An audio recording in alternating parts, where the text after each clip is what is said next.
परब जुहार।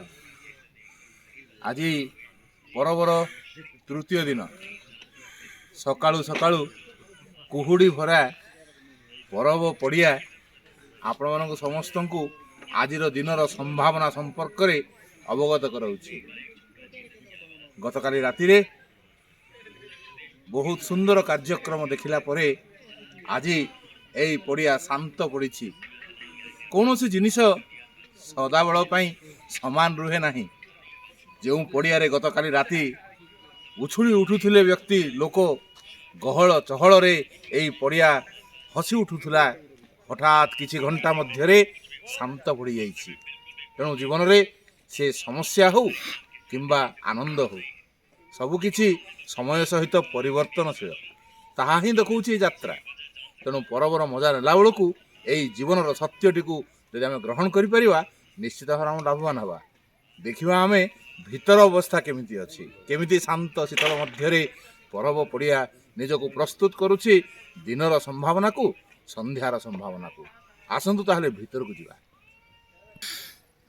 राति तमाम यही परब पड़िया केते जे लोक भर्ती होइथिले।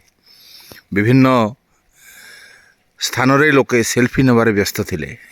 यही जो आगे देखुंत या सामने तो केते केते लोक निजर सेल्फी नहीं। यही कलाकृति केते जे लोकंकर घर को से मानकर कैमरा मध्य कैद हो जाइछि तार संख्या ही कहि हबो नाही।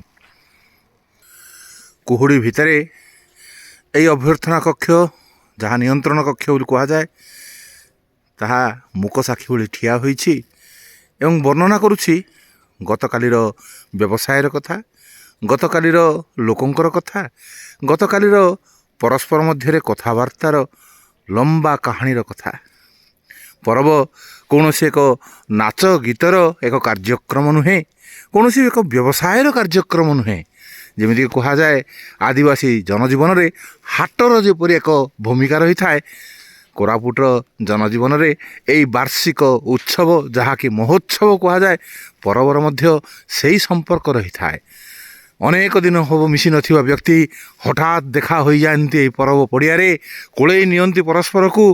आहा केते दिन पर देखा हेले परिवार सहित संपर्क परिवार को देखिबार जो आनंद अनेक दिन हवा मु आपण घर को जाई नाही किंतु देखंतु यही पड़िया आपण सहित देखा हो गला। ए भली उक्ति अनेक शुणा को मिलता गतकाली एवं ता आग दिन। आज होउछि तृतीय दिन पुणी थरे नाच गीतर आसर रे दुलुकी उठिबो परब पड़िया एवं परबर यही पड़िया केते जे व्यवसाय हबो केते जे आनंद भरी जीवो आमे आशा करुछु। कोरापुट अंचलर स्थानीय युवक स्थानीय युवपीढ़ी अनुप्राणित हेबे एवं केवल एक एम्प्लॉयमेंट पछरे न धाई एक सेल्फ एम्प्लॉयमेंटर जो धारा जहाँकि यही परब निदर्शन करुछि दर्शाउछि ताकू आपणाई नेबारे यही परब ठारू अनुप्राणित हेबे। परब पड़िया जदि केउ एक स्थान रे अधिक समय लोक बितेइछन्ति ताहा होछि एही स्थानटी। आदिवासींकर जो जनजीवन चित्र तारी पाखरे ठिया होई सेल्फी नेबा एवं ग्रुप फोटो नेबा यह समस्त को देखौछि जे सेमाने केते भल पाती एई जनजाति को केते भल पाती कोरापुटर एई पहाड़ गिरी कंदर मध्य जीवन बिताउथुवा आदिवासी जनजाति को सेमानंकर सरल जीवन को केते सुंदर भाव से माने घर को नहीं जावा को चाहती तांक भली बंचिबा को चाहती तार निदर्शन याकू भल पाइबा।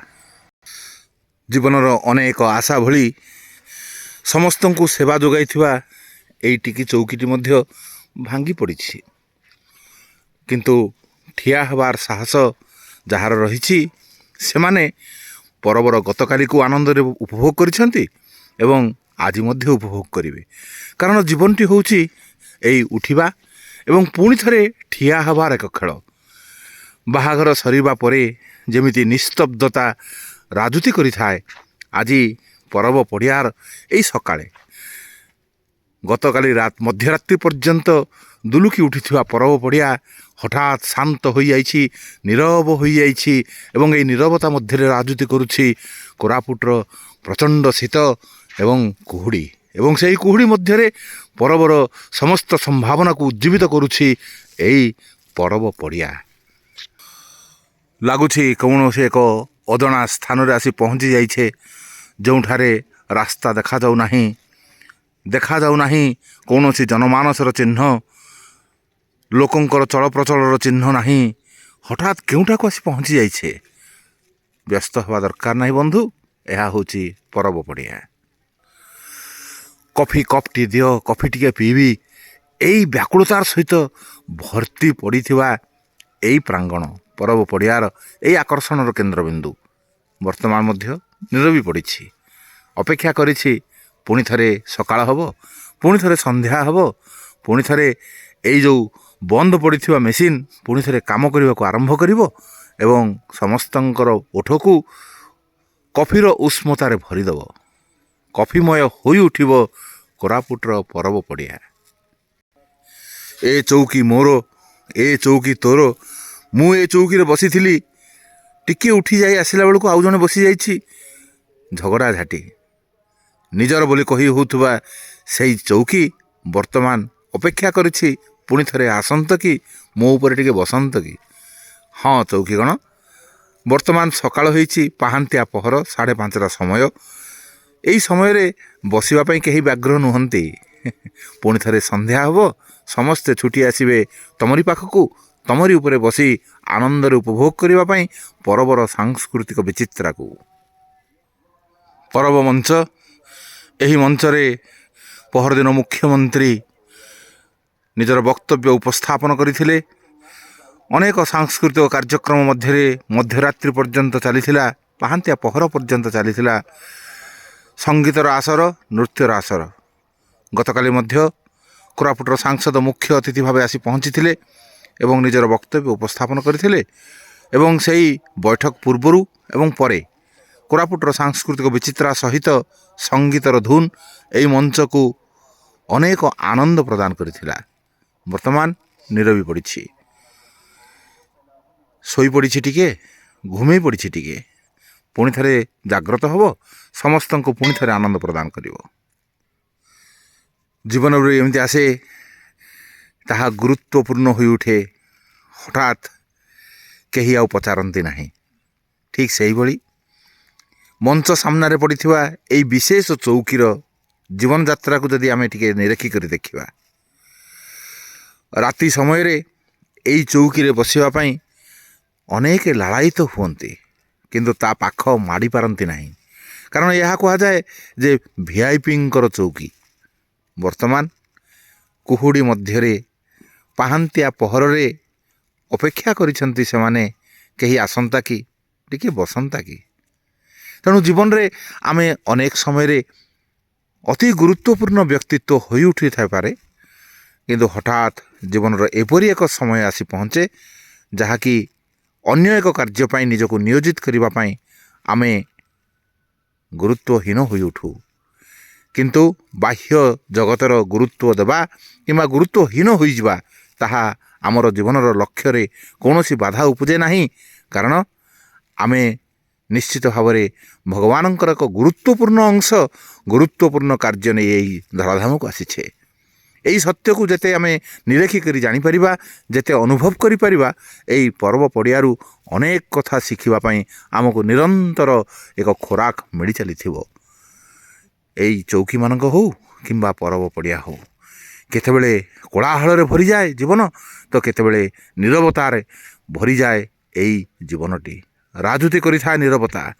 ଏହି କୁହୁଡ଼ି ମଧ୍ୟରେ ଦେଖନ୍ତୁ ପରବ ପଡ଼ିଆ କିପରି ଭାବରେ ଆପଣଙ୍କୁ ସ୍ୱାଗତ କରୁଛି, ଆପଣଙ୍କୁ ଗତକାଲି ଏବଂ ପହରଦିନର ସ୍ମୃତିକୁ କିପରି ଚାରଣ କରିବା ପାଇଁ ବାଧ୍ୟ କରୁଛି ଏବଂ ସମ୍ଭାବନା ଦେଖାଉଛି ଆଜିର ସାଂସ୍କୃତିକ କାର୍ଯ୍ୟକ୍ରମର, ଆଜିର ଅତିଥିଙ୍କର ଭାଷଣର ଏବଂ ଆପଣଙ୍କର ଉପସ୍ଥିତିର ଏବଂ ଗହଳି କରୁଥିବା ଏହି ପରବ ପଡ଼ିଆର।